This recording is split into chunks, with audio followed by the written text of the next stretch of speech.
We're talking about robo tripping. Everybody's robo tripping. Paper moon, it's the paper moon. Need some cool books, look no further than the paper moon. This is an unpaid advertisement. Paper moon.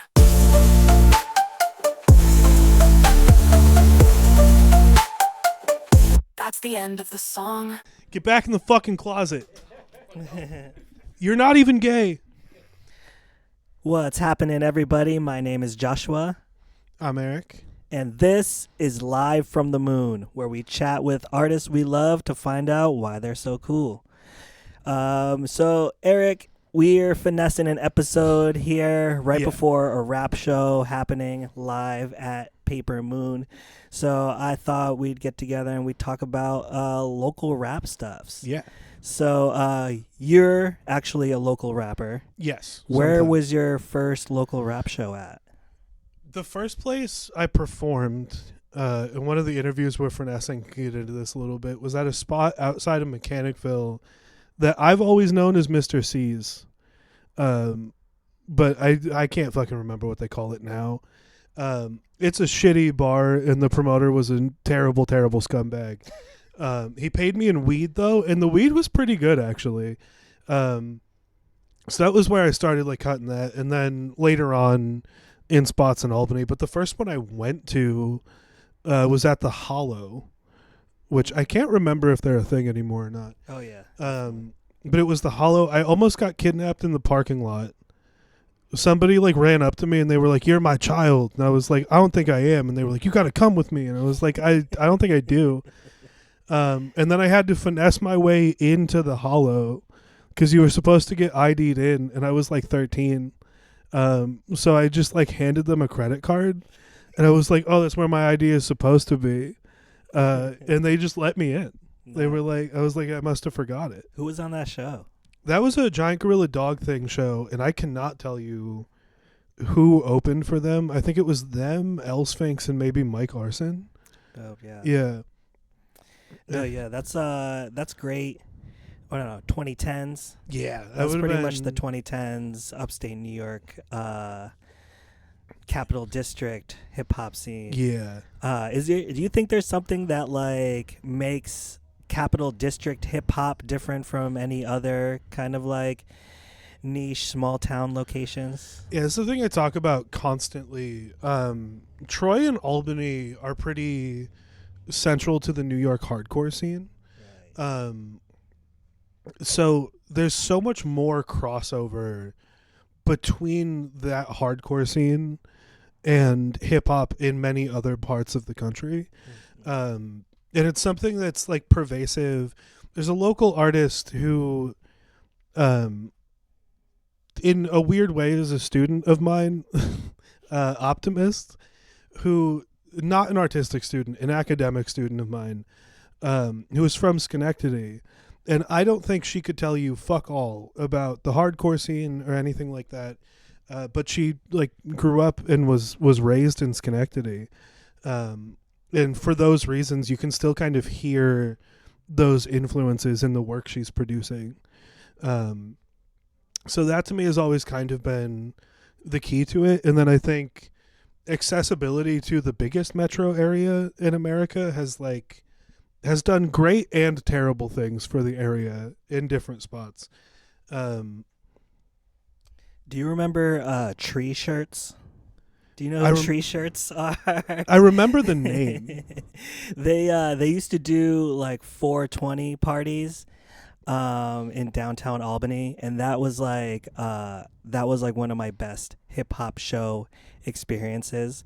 This was like way before legalization, and the organizer of the event like rented a small bus and parked it across the street from the venue. Yes. Yeah. And they would that's where they would have like the gift bags Yeah. for everybody performing.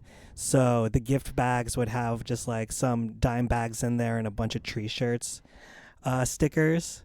But yeah, that was my introduction to the upstate New York Capital District hip hop scene. I was playing drums in a jam band, And that's also kind of like what's cool about upstate New York is that you get those like crossovers between hip hop, hardcore, hip hop, jam band, hip hop. Yeah. I think largely around here, there's there's spaces that just don't care for it at all. For various reasons. There's spots that just won't book hip hop, people who don't want to be involved. But anyone who's a little bit involved usually is just like, oh yeah, like hip hop artists they're musicians like anyone else, and just kind of rock with it that way. Oh yeah, and then in my experience too, it's always like I'm always surprised when if a promoter says they don't book hip hop, they just haven't done it. Because in my experience, hip hop promoting hip hop shows and then running the hip hop shows are one of the easiest. You have like one DJ on stage that's going to spin the music for everybody, and then all you need is just like a few mics. Yep. Yeah, the only like tough part about hip hop, I guess, if there's like 5 rappers in a group of artists, and then you have to like dial in 5 different artists. Yeah, and everyone's going to be late. Right. It's just there'll be 1 or 2 on time, and then the rest are all late. No, yeah. So, yeah, hip hop in this region, yeah, it's amazing. It goes from like experimental to 90s boom bap to super hyper current. Yeah. And back again. As a booker, I have more issues finding people who I think belong on the same card than the other way around. Right. You know, like it's hard to get together a show where it's like, here's 6 like trap style acts. I don't think I could find 6 like truly great R&B artists to like all book on one show, because it's like any 2 artists you take, you can compare a lot of similarity, but it's also these vibes might be incredibly different for a multitude of reasons. Right. So yeah, so then I love seeing nowadays where you'll get a hip hop artist and like a hyper pop artist and like a boom bap artist, all on the same bill. And then I think on the shows we're getting ready to promote in the summer, it's going to be similar kind of vibe. Yeah, those are keeping me up at night because of the difficulty of like I want to book Wavy. Who else has a fucking jazz band? Right. You know? Yeah, exactly. That's impossible. No, exactly. And that's been like I've been working with Wavy for like a bunch of years, and when we met up, I was kind of starting to not play drums as much. So then we were just focused on productions. And then in the past few years, it just like, hey, why don't I jump on the kit? Let's get somebody on the keys, and getting really like the roots style of music going on. Yeah, it's a little tough because the booking fees aren't really there yet. But you know, yeah, we'll get there. First guest. Booking fees aren't tariffed. So that's good. I mean, they should. If I'm importing an artist from China, maybe. Right. Yeah, for every additional musician, it should be an additional like 25%. Yeah. So yeah, first guest today, we've got Mike Lanny, staple in the underground hip hop music scene. How did you first meet Mike Lanny? Oh, we got to go back. So my uncle was a bartender for like every dive bar in Albany. Yeah. Tall Josh, and I am short Josh. Just generally loud, tattooed man. And then Lanny and I were on the same card at the first show I ever performed on. And I like walked up because I knew you were supposed to like shake hands. And Lanny was like, yo, are you Josh's kid? And I was like, no. I had like a semi-functional childhood. And then I just kind of got swept up. Like that was just immediately, Lanny was like, yeah, we're just going to take this kid. He's cool now, I guess. So, nice. Yeah. Cool. So yeah, let's bring Mike Lanny up. He's got a few albums coming out soon, and we'll be right back. Hell yeah. Are you tired of the same old dusty paperbacks? Then zip on down to Paper Moon Bookstore, where every shelf is an adventure.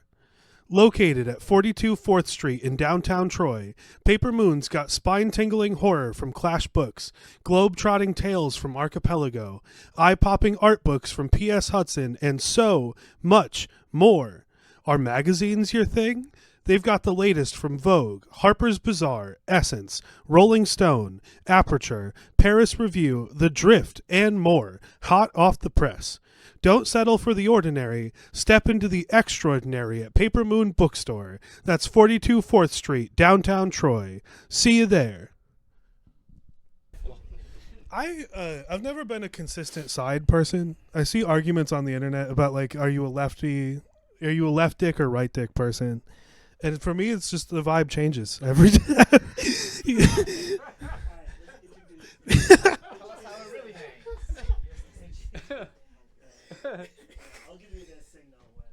Yeah. All right. Welcome back, everybody. We're here with Mike Lanny. Mike Lanny, say hi. Hi, I'm Mike Lanny. Lanny and I have been talking into mics for a little bit. So Yeah. it's going to take a second to... You want to run down... Can we get, like, the bullet points of the Lanny backstory? Were your parents murdered in an alleyway? No. Oh. No, it's gonna get really dark and boring, but not that dark. But Just boring. Single mom, no dad. Yeah, Like, you got to figure real. some shit out to do when your mom's got to work 2 jobs and like you're a fucking latchkey kid, so you just get home early and try not to fuck shit up. Real. But that's when you get to watch like the VHS tapes that you're not supposed to watch, or the TV shows you're not supposed to watch, or her CDs or cassette tapes that have explicit fucking warning stickers on them. So Your mom is a hip-hop head, right? she is. She's from like that like hip hop, like gangster rap era, but also like shitty hair band shit. Yeah. So it's just basically like cocaine and NWA, and it's a weird combo. But yeah, like What more could you need? it was a lot, man. It was a lot. And then you were a visual artist as a teenager, right? Yeah, I had a fucking art scholarship to Sage, and after like a semester, I was like, I don't know what I'm gonna do with this shit. Like, unless I'm airbrushing, like, rest in peace Tupac on denim vests on a boardwalk somewhere, I have no clue what I'm gonna do, because I can draw, but I couldn't figure out what it was gonna be. They didn't have a graphic design course either, Mm-hmm. and I was like, that's where this is going, and I'm not just gonna keep drawing pictures. So I dropped out and then worked a shitty job and said, you know what, another good way to not make any money is to become a fucking rapper. So I did that. The shitty job brought you to, was it Animal Cracker's basement? It was Animal Cracker's brother's back porch where they had a studio, and it had no air conditioning. And Animal Cracker could write really fast, so he'd write a verse and then he'd leave you with the beat looping while he went inside, and you're just out there fucking sweating like buckets trying to get through a fucking verse. But yeah, you get real good at writing and writing like quickly, but like still good shit when you're in a 120 degree fucking oven. And how do you go from there to shows? You have a friend named Animal Cracker who's booking a show every month at Bogies, and he's like, "You're dope." R.I.P. Yeah. Oh no, the venue. Okay. Yeah, no, I know I was like, Animal he's Cracker. He's I know. alive. I saw him last night. No, every now and then, I pass by a landfill and I miss bogeys for a second. There's something about Bogies, yeah, that like. Yeah. No, I probably would hate it now as an adult, where like I have air conditioning and working toilets. To not have that, I don't think I'd want to go to a venue like that anymore. But yeah, he was like, if you can't perform fucking live, I'm not gonna waste my time recording you guys anymore. So he put us on a show, and it was awful. And I learned you can't just stand in one spot the whole fucking time. You have to move around. So yeah. Do you still think the live show is like central to kind of your art? Oh yeah, I would say if you like, the best version of me is me live. Mm-hmm. I even like, I'm really super critical of my recorded shit. I don't think that's the best representation. I still at this point don't know how to harness whatever it is I do live when recording it. I try my best, like the concoction of Jack Daniels and like adrenaline or like whatever happens live on stage. But yeah, I mean, like, I don't know. It's good. My recorded shit's good, but come see me live. It's more fun. I'm more of an asshole. And my whole goal was always to make each fucking thing, even if I did the exact same set, that show should feel different than if I did it the next night. Mm-hmm. So if that just means me cracking jokes or being an asshole or whatever, like, yeah, it's fun. What's your perspective of the local hip hop scene and how it's grown? I see you as kind of central to the period directly after I started coming to hang around, where you were running Rap Night and booking a lot of shows, and even now, you are kind of a main touch point for a lot of bigger venues in the area. Yeah, I don't do as much as like some people do, but I still try to facilitate every once in a while. And sometimes it's just to give myself the type of show that I would want to be on, but it's also sometimes to put the people on shows that I think deserve to be on shows, because I don't think enough people are putting on the people who should be fucking put on. But I was hosting like Rap Night and Lanny Night when I thought the scene was kind of fucking taking a dive a little bit. Like there wasn't a lot going on. That led into the fucking pandemic, and then I bailed. Like the people who kept things afloat during the pandemic when they were doing like streaming and still doing shows and shit, like fucking great. I was out. I was like, I'm good. Yeah. I had other shit going on. I was working on other shit. Coming out of it though, you realize like you have to reset, like do a full reset. And this area will fucking forget you in 20 minutes if you're not consistently pumping shit out. So I've come to terms with that. I'm going to do it on my time, on my schedule, and like book how I want to book, when I want to book, and book the shows I want to book. Hell yeah. What makes a great show? I think it's little shit makes a great show. Like if you say you're going to start at 8, start at 8. If you say you're going to end by midnight, end at midnight. Put on different acts that all deliver. Even if somebody can really draw people, but they fucking suck, don't put them on. Like I would rather have somebody on who can only bring 5 people, but their stage performance is phenomenal, than someone who brings 100, but they're fucking trash. I don't care. Like that 100 people through the door are generally also, they're going to come for you and leave with you. So yeah. Like that's not beneficial to anybody. That's one thing that's always been crazy to me. We call a promoter because they're supposed to be promoting the show. Yeah. I would way rather put on a great act and I can worry about the audience, you know. I'm guilty of not being a full promoter because I'm on the act as well. I'm on the show as well. So then I'm like, we're all going to promote this show. I treat it like a group effort. That's how the show at Empire Underground was. I'm like, this is all on us. I'm going to take the upfront cost. Once I pay that back, we all fucking split the money equally. Yep. And we go from there. We all can eat off this. It's real simple shit that people just neglect. If you say you're going to put people on at a certain time, they should start at a fucking certain, it's real simple shit. It shouldn't be so hard, but man, people make it fucking hard. Very. What are you working on these days? I had a project that I did with Deborah's son like 8 years ago that got recorded 3 times and lost and shelved, and that's officially mixed mastered. So I got the artwork, and that's finally going to come out, and that's got features from like Ren Thomas and Rex and Animal Cracker and Dope Knife, yeah. And that's all produced by Deborah's son, and I've just had it for fucking ever. And then I have a 5-song EP with Old Coach, who's a really dope producer in the area and musician. And then me and Animal Cracker have an album that's getting his stuff to come out with Animal Cracker is tough. He's got a full life. I've been trying to get an album out with Animal Cracker for years now. I love him. He's my boy. That album has to come out, so we were working on it last night, and it's fucking cool. It's good because that's who I've been performing with live a lot lately, and it's just because the energy to feed off him is a lot of fun. So was this one written with air conditioning? This one was written in a basement, but it had air conditioning. Yeah. Central or box? No, I think it was central. Definitely central air. I'm grown now. I got a house. I got air conditioning. I'm a struggle rapper, but I'm not going to struggle rap in those areas. Like, I got those priorities set. You got to have boundaries with the struggle. Yeah. Yeah. Yeah. That's not ever going to be one of them. Cool. Yeah. Yeah. Thank you very much. You're welcome very much. Yeah. I had to double check my producer really quick. Oh, you're make sure there's enough material. Yeah, man. Yeah, thank you for coming on last minute. Yeah, no, I was just here, so I'm just here. Catch Lanny this summer. Oh yeah, I got a show too. Yeah, right. booked. Is that a thing we can promote? Yeah. May 31st at the Pickle. There's a show. Hell yeah. We can always promote shows at the Pickle. It's wonderful friends. Yeah. And more coming soon. Hell yeah. Yeah. You want to get JB in the chair for a minute?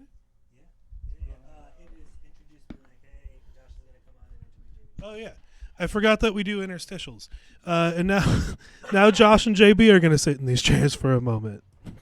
Hold the phone, book lovers. It's a double whammy from Hell Yeah Lit Publishing as they celebrate their very first year. First up, it's Mid-20s by Eric Turner. 120 pages of raw, emotional, angsty brilliance straight from the heart.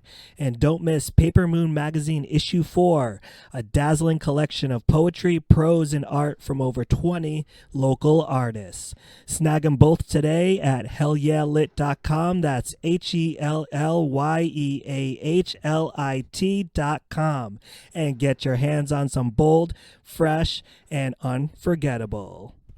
All right, and we're back at Live at Paper Moon. Thank you, Eric, for that amazing interview with Mike Lanny.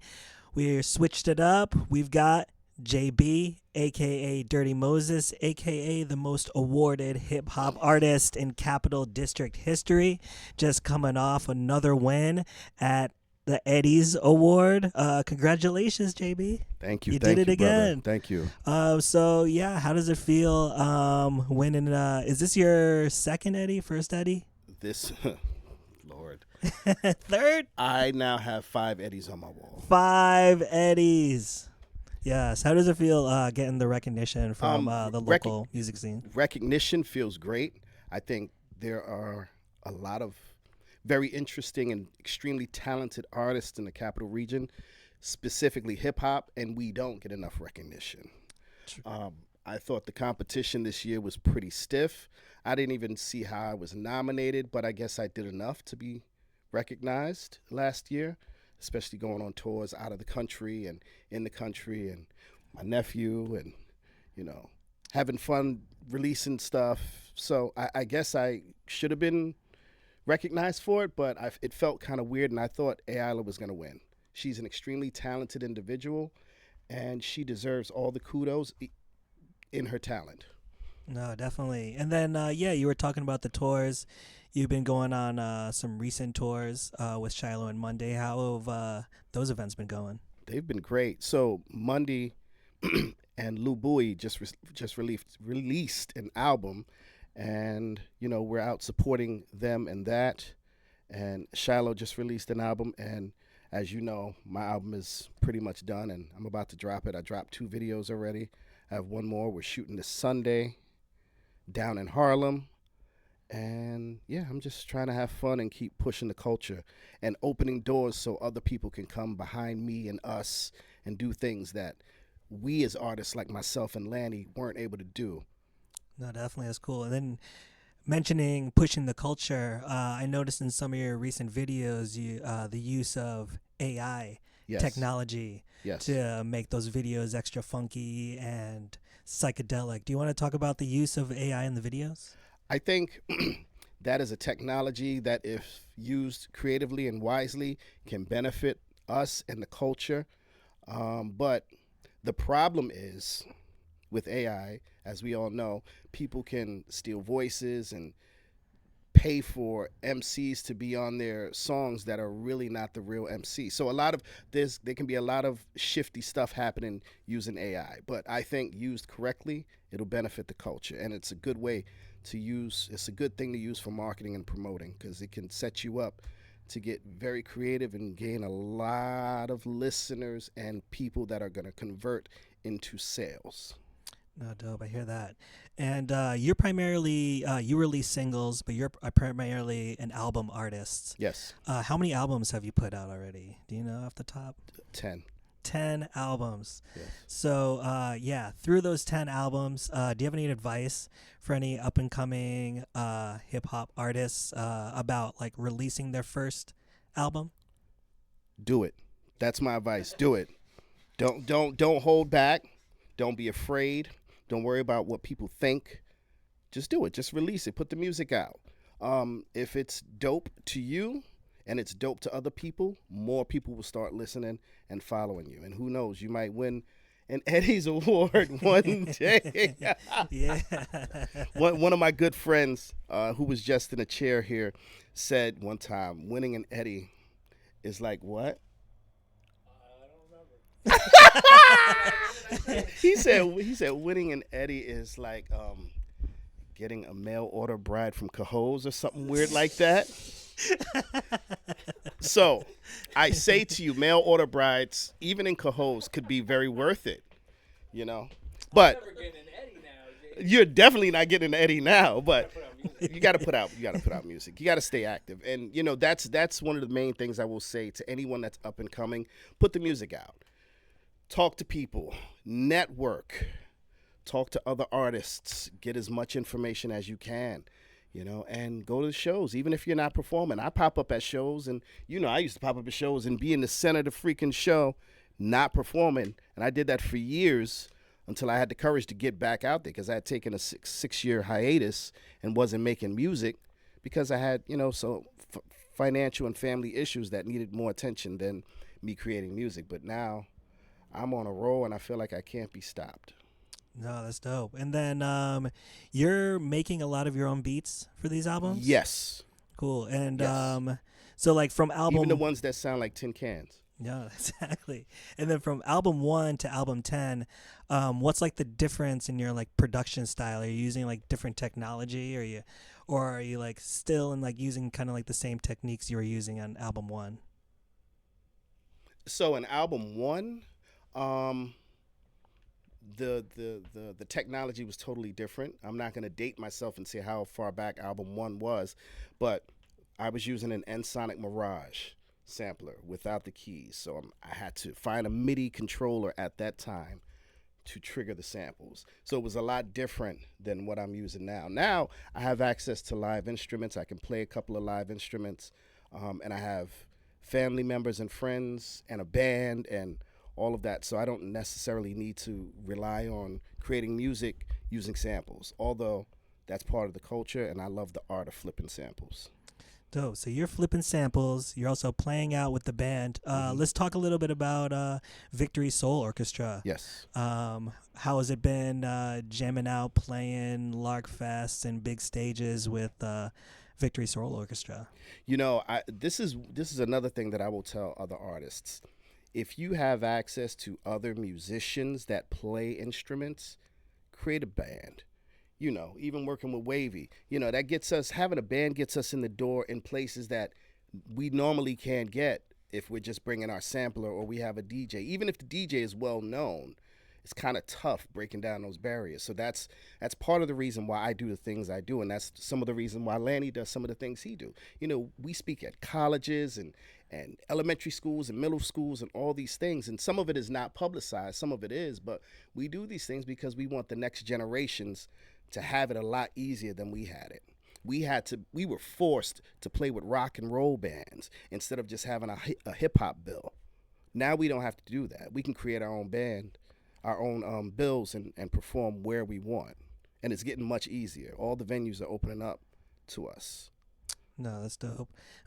So 10 albums recorded, music videos recorded, making your own beats, writing your own rhymes, playing with bands. Mm-hmm. What is on that list? What's next for JB? To drop this next album, which might be my last. Who knows? We'll see how it goes. I say that every time I drop something. Oh, it's my last joint. I have a song I want to do called Pesticide. Me and Lanny spoke about it briefly before, and we never got around to it because I've been so busy. My bad. I'm not ducking and dodging. I'm lifing. You know, life is in the way.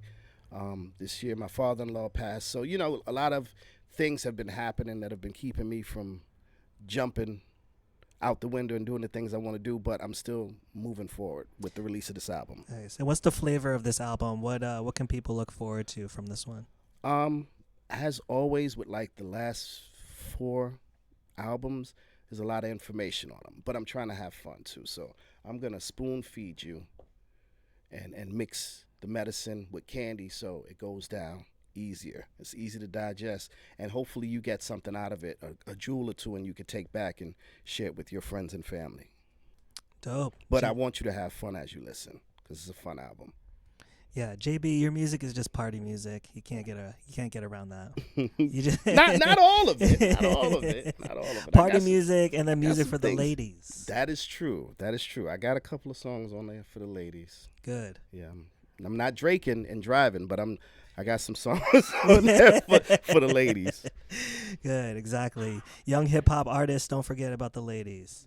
Listen, let me tell you, young hip hop artists, man or woman, the women are gonna freaking buy the music. They're gonna buy the T-shirts. They're gonna buy all the merch. They're gonna let you sign their breasts. Did I say it out loud? I'm sorry, but it's the truth, right? So make sure you find a way to cater to women. Because Exactly. you have a mother, you have an aunt, you have a sister, you have a niece. So all of that makes sense to cater music to them. That doesn't mean make soft, girly records. Not that women are soft. That's just terminology that I'm using. But make music that you know is going to relate to them and they would like as well. Exactly. JB, thanks for stepping up for this interview. Thank you for having me, man. This was unexpected. No, yeah. I appreciate it. And go win you an Eddie. It's not good. Listen, I'm happy. I'm happy that I won an Eddie, but to be honest with you, it's not going to change my value in any form. Hopefully it does. Hopefully, I can start charging $3,000 for a show instead of $3 for a show. Right. You know, So make the more money. awards are nice, but you're saying don't let it get to your head. No. If you haven't Heck won an no. award or if you Heck did win no. an award or whatever. Listen, make music and Yeah. create from the heart. That's the biggest thing. Create from the heart. Exactly. Create the stuff you want to hear that you think other people are going to love hearing. Right. And that's it. That's my it. message. Thanks for the gems. And I think we're just going to keep this rolling. We got a hip hop show happening tonight at Paper Moon. So we're just going to keep the artists rolling. We're going to get Eric back in here and interview Shiloh. You down for that? Dope, Cool. dope. Yes. We'll be right back with Shiloh and Eric live Right. from the moon. Yeah. Yo, it's Reckless Barb coming at you live from the Moon podcast. I interrupt this broadcast to let you know that I got music coming out August 25th, 2 Mondays from now, maybe next Monday, August 25th, a song called Few and Far Between, the third single from my upcoming album, Now I Am My Life. I mean, hey, it would mean a lot if you checked out my music. I got Perspective out. I got Waking Up on a Beautiful Day. I like to think I give a sense of existential positivity to my songs. So it would mean a lot. Check it out. Get ready for Few and Far Between. And Now I Am My Life dropping towards the end of summer. Thank you. Wow. Life is crazy. Life is beautiful. Oh my God. We're here. Whoa. That's a good thing. I'm so happy you're here. See you soon. Hell yeah. It's nice to meet you. I'm Eric. Absolutely. I am a Eric. huge fan. Thank a you. huge fan of Thank your you. work. I really appreciate that. I feel like we miss each other we haven't met before. I Yes. feel like we should have. Yes, Yeah. yes. We've We've been adjacent. We've been right? super We've been adjacent. but, Yeah. it was only a matter of time. Rue, my friend over here, Yes. saw you at a show and he was like, "Yo, you got to listen to this album." And I did the classic rapper thing. I was like, I'll get around to it." Right. And he put me in his car and he was like, "No, you've got to listen to this fucking album, Man, the You and Monday album." Oh man, I appreciate Yeah, it. I really because he was appreciate like, that. "You will love this," and I do. That album was such a fun album to make. Yeah, and it came out incredibly. Yeah. I obsess over some of the flows that you two are doing on that album and just how they come across, like the construction of that. It's I have a playlist that I send to people who are not big rap fans. I'm a poet, right? And I tell them you got to listen to the shit. And I call the playlist Rap Music That Makes Me See Colors. And it's like 5 Shiloh and Monday songs on You know there. what's funny? Monday actually sees colors when he makes music too. That's sick. I don't. I see words. That's why I rap. But we were talking about it, and he was like, "Yeah, this song is blue to me, and this song is like purple," and I was like, "Wow, Are you that's are how far out, man." Are you aphantasic? We're gonna pretend like I know what that means and say. Can you no. see images in your head, or is it just? When I'm listening to music, it all depends. I think maybe it just depends like what kind of mood or state I am in that day. Typically when I listen to the music, it's just how I feel.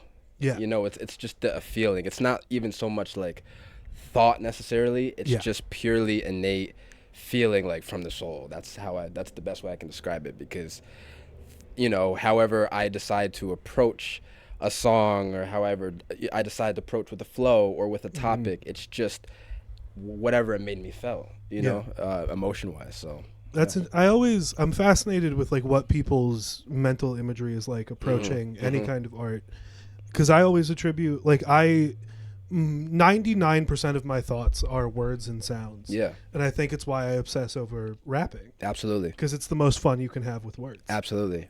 Yeah. Absolutely. I was talking to I have a bunch of friends that are artists. I love hanging out with artists because art, and when I say art, I mean like drawing, painting, stuff like that. Yeah. I can't do that. I'm not good at it at all. And I think it's incredible how an artist can paint a picture and make this image speak so loudly and say so many things. Yeah. And with rap, it tends to be the reverse, where you're using just words purely and making them create a story and create an image and create a picture, create a movie. And it's like, it's this complete contrast with each other. And it's like, I talk to these artists and they're like, yeah, I suck at words. Like, I can't form a sentence to save my life, And then for me, it's like vice versa. So it's very interesting how we kind of use these things to tell these stories and to kind of express these feelings and express these emotions. And that's what it's all about, man. Yeah. What is your what's your background? When did you start music? Have you tried, or do you currently do like other medium? Yeah, so I started originated playing the steel drum. My grandpa taught me when I was around 2. So that was really the basis. Was learning how to play and playing songs, playing melodies, learning notes, keys, chords, things like that. I can't read music to save my life. You put a composition in front of me, I mean, it's Chinese to me. I can't do anything with it. But I hear music, and that's how I play, is from what I hear. And when I play, I translate what I hear, almost putting it into my own words. And I use the steel drum. I use that instrument as a vessel, as a channel to kind of channel those feelings or what I'm hearing into like a sound, And I kind of use words in the same way when I rap. I'm just channeling this feeling and these different things into these tangible, understandable, concepts that are, that you can hear, that you can digest, so yeah, that's how I kind of came up. I did a lot of gigs growing up. We did weddings, we did beach parties, golf courses. You and grandpa? Yeah. That's sick. Yeah, absolutely. He really he's kind of the one that paved the way for me music wise. I didn't really start getting into rap until I was probably late high school, early college, when I kind of started with being high in the car, smoking weed, freestyling with your friends.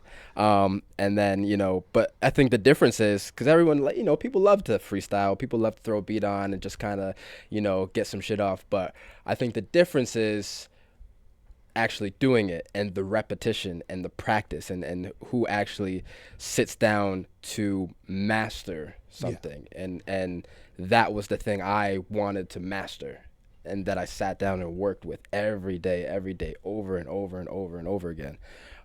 So that's kind of really where it took off from. But the music, the core music, has always been a part of me, and I try to incorporate that with the rap. I've been doing a lot of rapping and steel drum combined gigs. We were just on tour. We did a live gig with a band in Harlem and in Boston.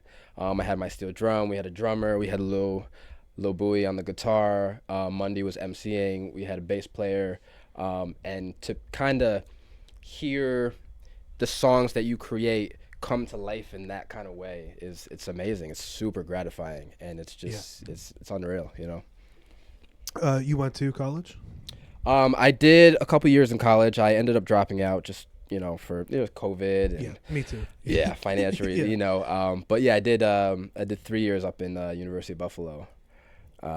So Hell yeah. Yeah. You and Mundy worked with Phenomenal Voices, right? Or did a show for them, or am I imagining this? It's possible he did. I might have missed that. I might have missed that one. Yeah. I might have blinked and I wasn't there. I've been trying to keep track of like Phenomenal Voices and Youth Effects and what they're doing. Yeah, I do follow Yeah. them on Instagram, so I do kind of keep up. I'm not on Instagram as much as I should be, but I do kind of keep up every now and then with what they're doing. I love what they got going on. What are the big inspirations for you recently, or in terms of like getting started? Just in terms of like music or just in general? In general. Honestly, I mean, I feel like a lot of the things that influence me tend to be things that are happening around me. So like I'd say the environment it plays a big part of that, because my music is so driven by emotion and feeling and a way to express and make sense of things. A lot of it tends to originate from kind of my happenstances at the time. So whether it's good, whether it's bad, whether it's tumultuous, whether it's, whatever it is, wherever I am in that stage of my life, I think that tends to be one of the biggest factors. And as a result, I can listen back to music and they become like time capsules almost, they create these moments in time where I can look back and say, okay, this is where I was when I made this song. This is what was happening when I was making this song, and they kind of preserve themselves in that moment, which is super cool. Yeah. But yeah, from a musical standpoint, I mean, I take inspiration from everywhere. I listen to a lot of records. My house looks like a record store. Anything from soul, R&B, blues, funk, jazz, even older country records, soft rock, classic rock, like every kind of which way you can pull from. I try to. So yeah. Where does the collaboration between you and Mundy come in? So I actually knew Mundy since middle school. We were friends in 7th grade.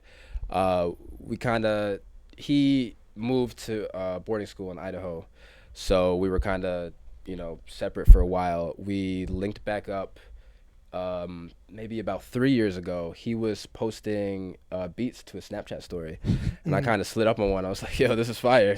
And he was like, oh, appreciate it, like you make music? And I was like, yeah, I rap, whatever. So he sent me some beats and stuff, and I never did anything with them. And then I was living in Buffalo at the time. He hit me up one day and he was like, yo, we're doing a show out in Buffalo, like you want to be on the bill?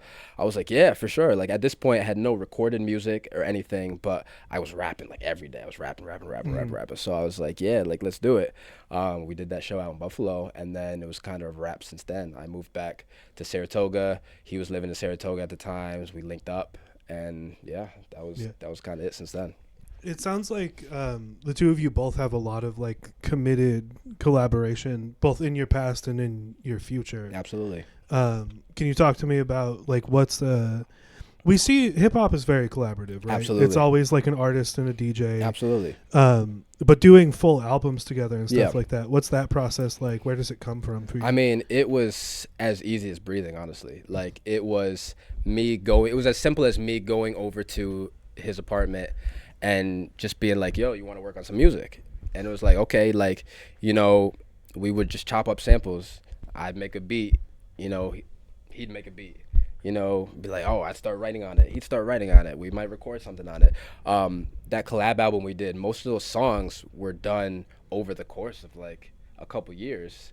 And that was kind of just the result of our natural synergy, Yeah. Kind of coming together and just creating these things. It was never like anything forced or anything like, oh, we need to get this or we need to do that. It just kind of happened. Hell yeah. Yeah. What's upcoming for you? Ooh, my phone. So I just dropped the album, Drums and Cymbals.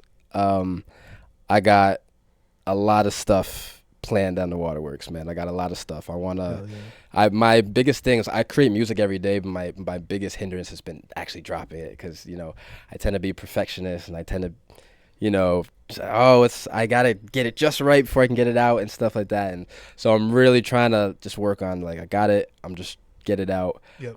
So I have another EP mixtape type of thing that I want to drop for the summer, and then I got a big album coming for the fall. That's gonna be, I'm excited about that one. It's gonna be good.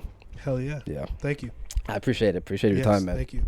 I think we're going to cut back to me and Josh doing like a really quick outro, and then we're going to turn the camera off. Is that about right? Oh, all right. Never mind. I lied to you. We're going to do Josh and Lou. Welcome back. Thank you, Eric, once again for that amazing interview. We're here live at Paper Moon Hip Hop Show tonight, so we've got everybody on the bill on the podcast. So our next guest is Lou Buoy.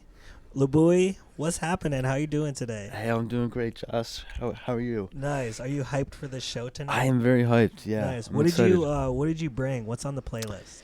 Well, so we kind of pulled an audible today because Mundy is sadly not feeling very well and it's under the weather. So instead of doing our usual thing where I play guitar along with his beats, just doing a little beat set today on my sampler. So. Nice. All original beats? All original beats. Nice. And then, so what came first? Did you start making beats first, or did you start playing guitar first? I started playing guitar first when I was about 10 or 11. My grandma hooked me up with some lessons through the church, and I didn't come into really beat making until much later, around 2021. I started, as COVID was going down, everyone was staying home.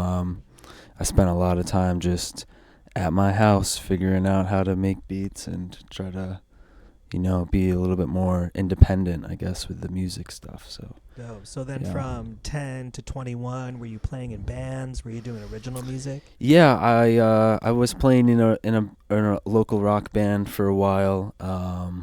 We parted ways, and that's around the time that I first met Mundy, and we just first started linking up and sending him beats. I met him at a protest actually in Saratoga, and it was kind of an open mic situation. So I was just playing beats there. I brought my little sampler, hoping that other people would jump up and rap to the beats, and sure enough, Mundy did. And it's been an awesome adventure since then. So that was 3 or 4 years ago now. No, that's dope. And Yeah. the biggest thing, the most important thing any local performer can do is just show up to live events and meet your fellow local musicians. I'm on Reddit all the time because I'm trying to run this business, Right. and there's questions on there all the time like, hey, like, what can I do? Are there open mics? Or and my suggestion is just go out to like literally anything and just start talking to actual performers. Like, people on Reddit, they're only gonna know other people on Reddit. So it definitely need to go outside and meet people that are actually going outside. Swing back to the beat making. What inspired your first beats? Who were you trying to make? Who are you trying to sound like as like producer wise? Let's see. I mean, the first artists that come to mind would be Knowledge. There's also an artist named Teebs, who is kind of the first person that I saw use an SP 404, and that's sort of, as soon as I saw him and Knowledge use those, I was like, I need to figure out what is happening here. And it's still very much like wizardry to me what they do, but I would say those are two very inspiring artists for me. Nice. And now, are you chopping up samples on the SP exclusively? Well, now I use these. I use the SP for various different things, but I also use these two machines called the brand is called Electron. They make drum machines and other samplers. So I've been doing most of my sample chopping on the Electron Digitact. Just to get into the nitty gritty, I guess, if you want, like the sequencer on the SP, I can never quite figure out. It doesn't really make sense to me. Right. And the Digitact has like very straightforward and easy to use sequencer. So Nice. Now, yeah. how are you getting around like kind of copyright kind of infringement with the samples? Are you just crossing your fingers, or are you just like chopping the samples enough so that the people don't know? Yeah, I mean, to be honest, I used to worry about that. But honestly, you know, I just chop it up and hope no one. I haven't gotten anything in the mail or anything yet, so. But it's a no, nothing like that. Yeah, nobody's come to collect, but it's a complicated thing, right? Because it's like I don't want to feel like, because we are using samples, like we are taking the work from other artists and using it for our own purposes. So I try to be like mindful of that and like intentional about what I sample, and I don't ever want to come across as like putting something forward that is solely mine, that is actually like a collaborative process, right? Because if you are using samples, you're sort of collaborating with music that already exists and the artist that made that. So I guess I just try to be mindful of that. Dope. And then how are you looking for samples? Are you going through stacks of records or YouTube digging? Mainly records. Yep. Yeah, I get to do a lot of record shopping. It's quite fun when we go on tour. We'll usually take a stop in whatever city we're at and do a little shopping. So. Do you want to give a shout out to any record stores that you found while on the road? I'll say shout out to Sweetside Records. Shout out to Ed. He's a good dude, and appreciate what he does. And if you're up in Glens Falls, check out Sweetside Records. They got a great selection. So. Dope. Is there like now a lot of places nowadays kind of COVID kind of killed the kind of like the preview booth. Like Last Vestige used to have like 3 record players where you could just like grab a stack of records and listen all day. But I found like more and more I'm finding places don't really have like previews where you can preview some vinyl. So like are you just like going off of record covers, or are you doing some blind buys? I am almost always. I don't ever, because I'm kind of used to not having the machine to test. So yeah, everything is really just based off the cover art, and I'll usually take a look at the arrangement if there's notes on that to see what instruments are on the record, because that's kind of important from a sampling perspective. I feel like to know what instruments you're gonna hear on the record, you know. Dope. And then in the production process, are you adding guitar to all your productions just because you're a guitar guy? Yeah. I mean, I think some beats call for it and some beats don't, and I've kind of learned that not every beat needs guitar, and not every beat. Yeah. There's just sometimes there's space for it and sometimes there's not. And yeah. Did you bring guitar today? I actually did not, sadly. Okay. Yeah.